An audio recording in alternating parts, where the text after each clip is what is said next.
জনগণ বিএনপিকে রাষ্ট্র পরিচালনার দায়িত্ব দিতে পারে এই ভয়ে পলাতক স্বৈরাচার বিএনপির বিজয় ঠেকাও এর মতন অন্তর্ঘাতী অপরাজনীতি চালু করেছিল। দেশের নির্বাচনী ব্যবস্থাকেও গত 16 বছর 17 বছর ধ্বংস করে দিয়েছিল।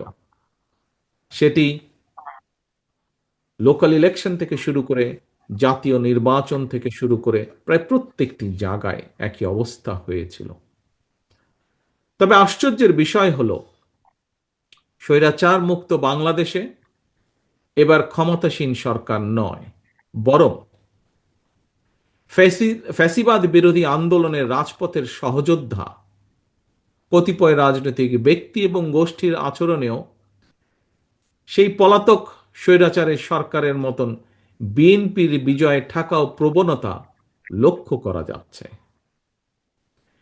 বিএনপির বিজয় ঠেকানোর অপরাজনীতি করতে গিয়ে বিতাড়িত ফ্যাসিবাদী সরকার দেশকে একটি তাবেদারি রাষ্ট্রে একটি বিশাল বড় জেলখানায় পরিণত করেছিল।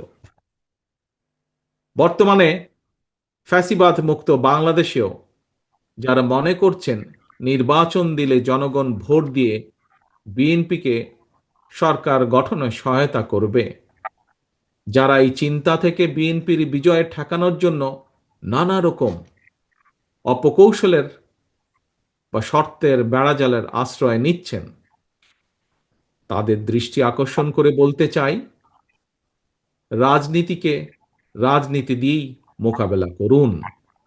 জনগণের শক্তির উপরে আস্থা এবং বিশ্বাস রাখুন। বিএনপির বিজয় যদি জনগণ দিয়েই থাকে, সেই বিজয় ঠেকাতে গিয়ে জনগণের রায় প্রদানের পথ রুদ্ধ করবেন না। গণতন্ত্রকে প্রাতিষ্ঠানিক রূপ দেবার যাত্রা শুরু হয়েছে।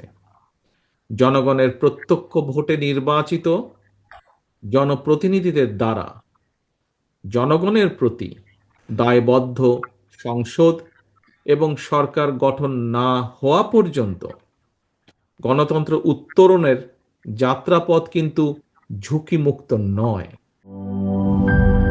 ডায়ালগ সুবাসিত টয়লেট ক্লিনার, যার পাওয়ার প্লাস ফর্মুলা টয়লেটের কোনায় কোনায় পৌঁছে 99.99% জীবাণু ধ্বংস করে। রিমার্ক।